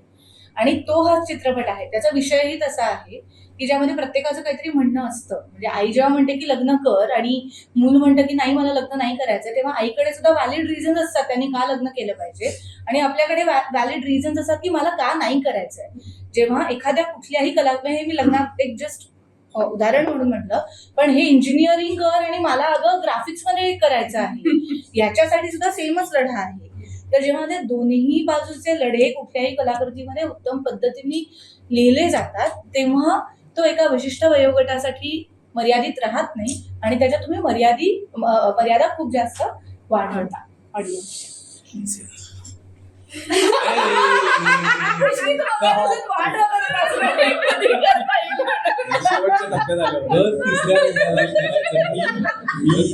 हे सांगितलं हे अटेन्शन स्पॅन आहे, दॅट इज इट. तर या फिल्म मध्ये प्रत्येक 30 सेकंदानंतर काहीतरी आपल्याला मेसेज, मला काहीतरी सांगतो का शिकवतो का असं म्हणेपर्यंत तुम्ही हसाल त्याच्यात. सो प्रत्येकाला काहीतरी मिळतं, कारण तेच आहे ना, अटेन्शन स्पॅन कमी झाले, 30 सेकंदात तुम्ही पुढे स्क्रोल करता. आणि तो सगळ्यांचाच कमी झालाय फॉर्च्युनेटली. म्हणजे मोठ्यांचा तेवढाच असं नाहीये, त्यांचाही कमी झालेला आहे, कारण तेही आजकाल असेच असतात ना, खूप आई वडील असेल. एक्झॅक्टली. म्हणजे असं झालंय आजकालचे आई वडील ना, काय आजकालची मुलं असं नाही होत. आजकालचे आई वडील ना, आय थिंक मला आणखी एक पुन्हा एकदा शीर्षकाकडे की जे मनाचे श्लोक. आता तू जसं म्हणते जसं की हा कुठलाही टिपिकल एका जॉनरचा नाहीये, तुम्हाला हे करा असं वाटतं, तुमच्या आयुष्यात काहीही घडतंय तुम्ही हा पिक्चर बघा, पण मनाचे श्लोक हे नाव का, आणि कसं सुचलं? ह्याचं उत्तर मी खरंच असं थिएटरमध्ये आल्यानंतर तुला असं लख्ख डोळ्यांसमोर दिसेल की का मनाचे श्लोक नाव आहे. तर आता तुला हळूहळू आता कळायलाही लागेल की सोशल मीडियावरती सुद्धा एक मला ना काहीतरी एक सरप्राईज ठेवायला आवडतं सिनेमामध्ये. तर हा सिनेमा चित्रीकरणाच्या बाबतीमध्ये सुद्धा थोडासा काहीतरी सरप्राईज देऊन जाणार आहे एवढंच मी बोलते. पण मनापासून त्याची आज सुरुवात झाली आज. तुम्ही जर नवीन पोस्टर बघितला आज तर हा. गेस करा, पण अंदाज येईल किंवा नाही आला पिक्चर आहे. पिक्चर बघा. पण खूप याच्याहून सुंदर आणि दुसरं आणि ते पाहिल्यानंतर मी म्हणेन की ते सर्व बाजूंनी रिलेटेबल नाव आहे. मी आणखीन त्याला जस्टिफाय करायला गेले तर मी सिनेमा सांगेन. खरं ते थोडंसं प्रेक्षकांना आणि थोडंसं जो टीजर आहे इफ पॉसिबल तो आपल्याला रिक्रिएट करता आला त्या दोघांच्या डायलॉगचा. ते पहिल्यांदा झालं ना. मनापासून करायचं, मनापासून पण करायचं. मला एकटीलाच करायचंय ना, याला काहीच नाही करायचं. नाही आणि आपण पहिला पार्ट नाही का मी बोलता बोलता हिने थांबवलं मध्ये तो आपण परत दाखवून टाकलं.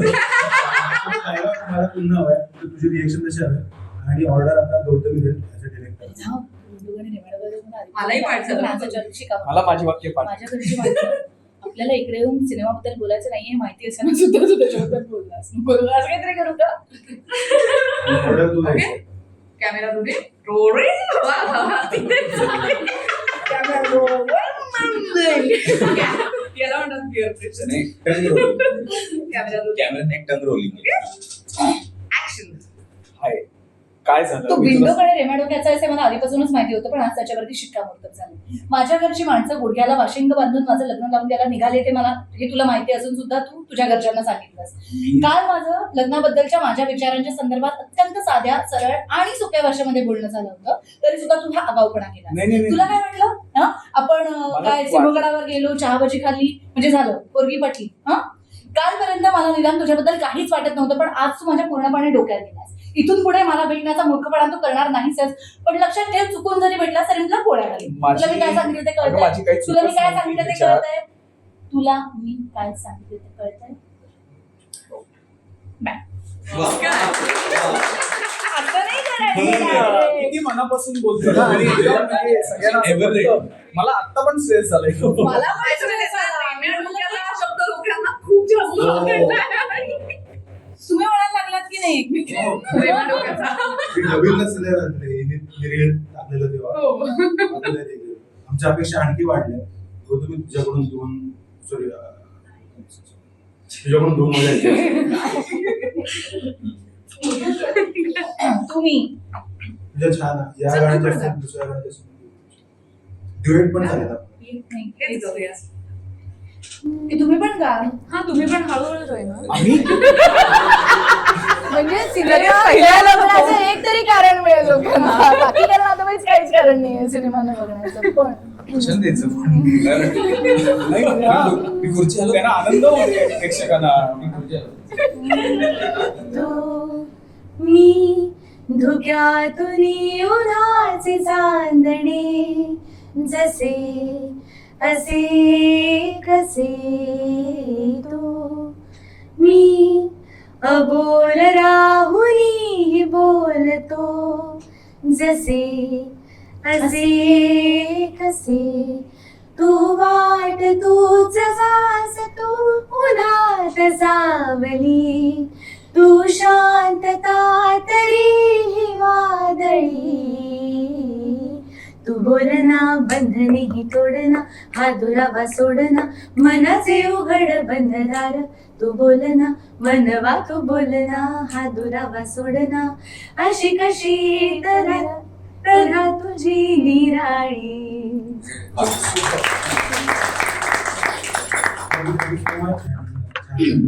मनाचं बोललं तरी तुम्हा सर्वांचं खूप खूप शुभेच्छा आणि खूप खूप थँक्यू सुद्धा.